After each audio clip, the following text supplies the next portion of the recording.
안녕하십니까. 반갑습니다. 행정구제사무소장입니다. 오늘은 보건복지부 소식을 하나 전하고자 합니다. 내용은 뭐냐면요. 부양 의무자가 있으면 생계급여를 받지 못했습니다. 그게 우리나라에서 한 60여 년 됐다고 합니다. 자, 부양 의무자가 뭐냐? 부양 의무자가 뭔데? 있으면 못 받고 없으면 받는다. 자, 이 두 가지로 나눠서 봅니다. 여기서 처음에는 부양 의무자라는 것은 자녀가 부모를 부양하거나 또 부모가 자녀를 부양하거나 이렇게 두 가지로 나눠 볼 수 있습니다. 그러겠죠? 왜냐하면 부모가 재산이 많고 또 소득도 많고 물론 회사를 운영했기 때문에 그래서 자녀가 새로 독립해서 사는데 많이 어렵게 삽니다. 그런데 부모가 잘 사는 부모가 있기 때문에 그동안에는 생계급여를 받지 못했습니다. 그리고 또 반대로 아들은 그러니까 지금 분가한 아들이 회사를 운영하고 소득이 많고 또 넉넉한 삶이 있기 때문에 부모는 이 생계급여를 받지 못했습니다. 그러니까 두 가지 방법이 좀 차이는 있지만 결국 같은 거죠. 왜냐하면 부모가 재산이 있고 소득이 많기 때문에 그런 부모를 가졌기 때문에 자녀가 아무리 가난해도 생계급여를 못 받는다. 라는 거 하고 또 거꾸로 반대로 자식이 부유하고 수익도 많고 그러는데 부모는 무지 어렵게 사는데 자식이 잘 살기 때문에 부모는 생계급여를 지급받지 못한다. 이렇게 지금 그 관련법은 60년 동안 이렇게 유지가 되어 왔다고 합니다. 자, 그런데 이것을 원래는 2022년부터 할 계획이었어요. 그런데 2개월 앞당겨서 추경 예산을 받아서 2개월 앞당겨서 10월부터 지급을 한다고 합니다.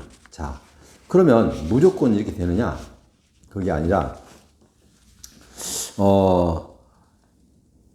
기존에는 따로 사는 부모, 지금 이제 자세히 설명 들어갑니다. 따로 사는 부모나 자녀가 있을 때는 그러니까 부모가 같이 살지 않고 따로 살았을 때가 전제가 되겠죠. 부모나 가족이 따로 사는 경우에도 소득이 있다는 이유로 생계급여 대상에서 제외가 됐습니다. 누가? 부모가 소득이 많거나 재산이 많거나 그러니까 재산이 9억 원 이상이거나 연소득이 1억 원 이상일 경우, 이럴 경우에는 분명히 자녀가 받을 수가 없었습니다. 반대로 또 자녀가 9억 원 이상의 재산을 하거나 아니면 1억 원 이상의 소득이 있으면 당연히 부모가 이 생계급여를 받지 못했습니다. 그렇게 우리가 생각한다면 어떻게 보면 일반 상식으로 보면 당연한 거 아닙니까? 왜냐하면 동방예의지국 그리고 우리나라는 효사상이 참 잘 돼 있는 나라.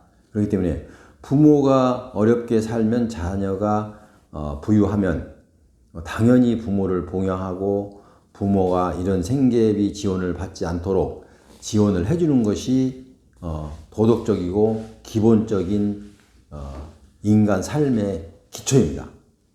또 반대로 부모가 잘 살고 자식이 예를 들어서 사업을 실패해서 거의 빚덩이에 앉아 있거나 이러면 부모가 이런 사람도 부모가 돈이 많다는 이유로 부모가 9억 원 이상의 재산을 갖고 있거나 아니면 월 1억 원 이상의 소득이 되면은 해당이 안 된다라고 반대로 지금 얘기를 하고 있죠. 자, 이걸 보면 저희가 상식적으로 생각하면 이 말이 또 상통하는 바가 있잖아요. 왜? 아니 우리나라에서 부모와 자식 간에 어떻게 부모가 못 사는데 자식이 나 몰라라 하는 게 정상이냐? 아니면 또 부모가 자식이 못 사는데 나 몰라라 하는 게 정상이냐? 이런 걸 갖고 논란의 소지가 있을 수도 있습니다. 그래서 지금까지는 이런 논란이 없었습니다. 왜냐하면 부모가 잘 살면 자식에게는 이게 생계급여를 주지 않았고, 또 자식이 잘 살면 부모에게 생계급여를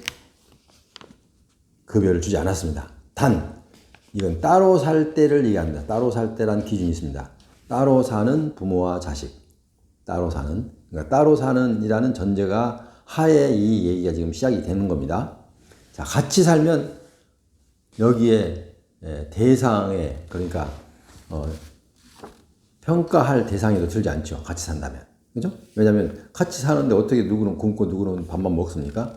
자, 이제 좀 약간 좀 농담 섞인 얘기였는데 어쨌든 그렇습니다. 그런데 우리 지금 현재 세대가 상당히 많이 바뀌어가고 있습니다. 왜냐면 신세대가 지금 활동한 이런 생활을 하는 가운데 이게 많이 바뀌어가고 있기 때문에 실제로는 자식이 잘 살아도 부모한테 나 몰라라 해서 부모가 어렵게 사는 사람도 있습니다.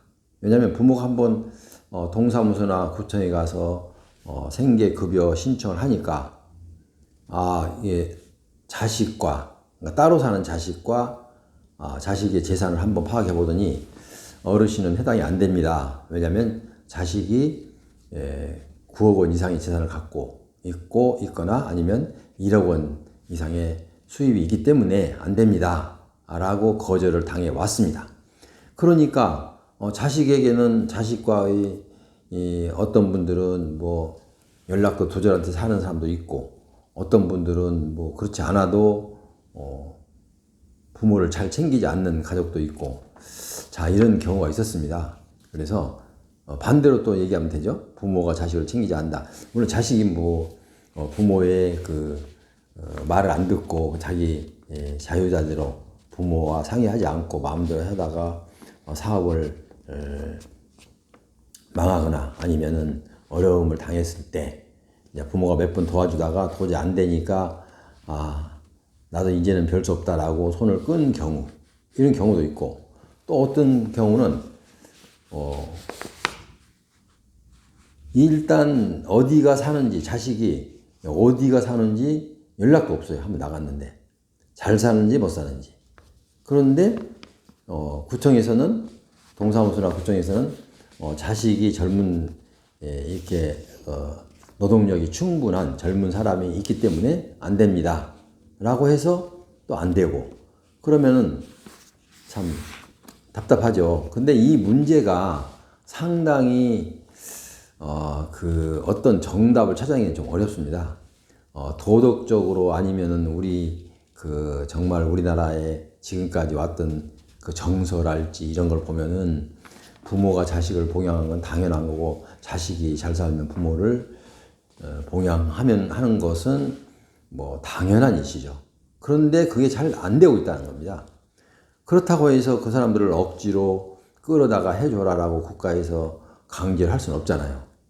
그래서 이 상황을 어떻게 판단했는지 몰라도 보건복지부에서는 이건 별 수 없다. 인위적으로 어떤 법적으로는 할 수 있는 방법이 없다. 그러니까 따로 사는 부모나 자식 간에 그 둘 중에 한 분이 어렵게 살면은 이게 생계급여를 줘야 되겠다라고 판단을 하게 된 겁니다. 60여 년 전부터 계속 아까 서두 얘기했듯이 같이 있다는 이유로, 그러니까 부모나 자식 둘 중에 어느 한쪽이 잘 살고 여유 있다는 이유로 지금까지 생계급여를 주지 않았는데, 지금 와서는 이 법으로 어떻게 할 도리가 없다 해서 부득이 이렇게 따로 사는 부모와 자식이 어려움이 있다면은 그래도 줘야 되지 않느냐라고 판단을 해서 지금 주고 있다고 합니다. 그래서 이 제도를 60년 만에 그러니까 부양의무자하고 지금 표시하면 되겠죠. 60년 만에 이 법이 폐지가 됐다고 합니다. 왜? 아까 따로 산 부모가 있거나 따로 사는 자녀가 있다. 그대 대신 9억 원 이상의 재산이나 이제 1억 원 이상의 소득이 있다. 그런데도 이거를 계속 유지하다 보면 그 어려움에서 벗어나지 못한 분들이 많이 있다. 그러니까 이거는 차후 문제고, 도덕적인 문제는 차후 문제고, 일단은 생계급여를 지급을 하자라고 개정이 된 겁니다. 언제부터 되냐면 원래 당초 정부에서는 2022년부터 시행을 하려고 했는데, 금년 하반기 10월부터 이달이죠. 10월부터 그렇게 시행을 한다고 합니다. 추경을 받았기 때문에.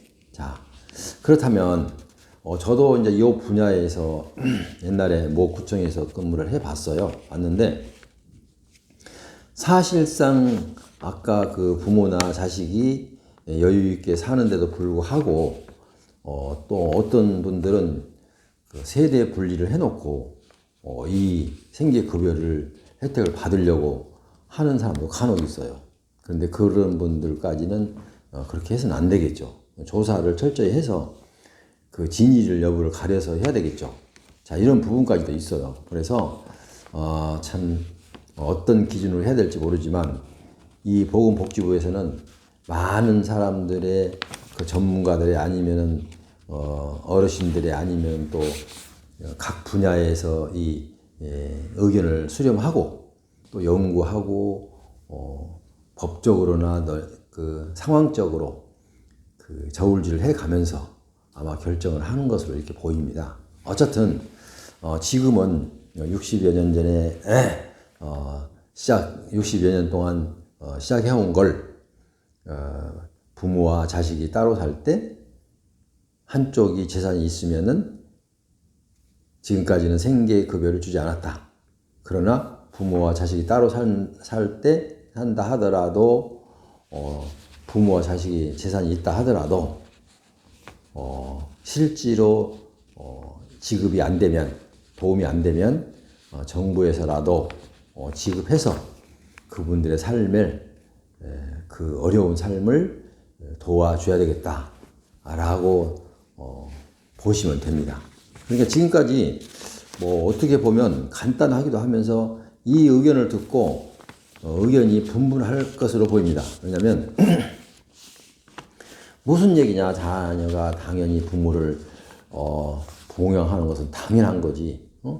무슨 얘기냐, 그런 분까지 도와주면 뭐 재산이, 정부의 재산이 뭐 남아도나 뭐 이런 사람도 있을 거고, 아니다, 그래도 자식이나 부모가 서로가 뭐 어떤 이유에서든 의사소통이 안 되고 따로 어디 사는지도 모르고 이럴 경우는 도와줘야 맞다라고 주장하는 사람도 있을 거고 그래서 이 부분은 어떻게 이게 맞다 저게 맞다 정답은 없습니다. 그러나 보건복지부에서 주관 부서에서 이렇게 많은 의견 수렴과 많은 그 의견과 아니면 자료들을 통해서 이게 그래도 급여를 해야 된다. 생계급여는 해야만이 일단 그분들이 생활을 할 수가 있다라고 판단을 한 것으로 보입니다.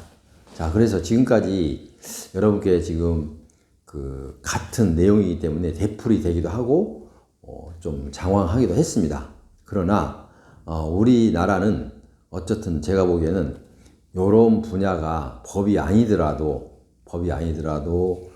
자식이 여유가 있고 따로 살 때 자식이 여유가 있으면 부모를 당연히 해야 될 것으로 보이고, 또 부모도 자식이 아무리 한때는 그 부모의 의견을 따르지 않고 자유자재했다가 사업을 망해서 어려워서 따로 산다 하더라도 그래도 자식이기 때문에 최소한 생계 유지는 할 수 있도록 도와줘야 되지 않을까, 이런 의견이, 이런 생각이 들어갑니다. 그래서 어쨌든 우리는 그 주관 부처에서 시행하는 내용을 알아야 되겠기에 여러분께 제가 방송을 합니다.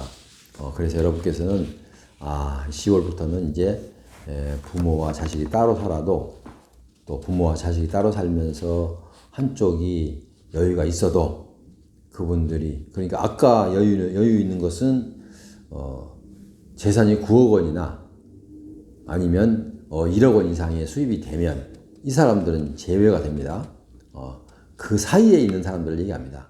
그 사이에 재산이 9억 이하이거나 1억 원 이하의 소득이 있거나 이런 사이의 중간 계층을 두고 얘기하는 것이기 때문에 이런 부분은 이렇게 10월부터 법이 개정이 되어서 시행이 되는구나 라고 아시면서 지금까지 혜택을 따로 사는 자녀나 부모 때문에 혜택을 받지 못하신 분들은 제 방송을 들으시면 바로 동사무소에서 가셔서 10월부터니까 이달부터니까 가셔서 신청을 하시고 어려웠던 그 부분을 일단은 해결을 하고 그리고 자녀와의 관계에도 다시 정상적인 관계로 회복이 되어서 서로가 따뜻하고 아름답고 누가 봐도 정말 그 가정도 참 본이 된다라는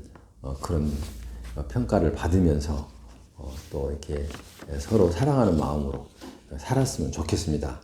라는 생각으로 여러분께 이 제도를 잠시 설명해 드렸습니다. 지금까지 함께 시청하신 여러분 아직 행정구제의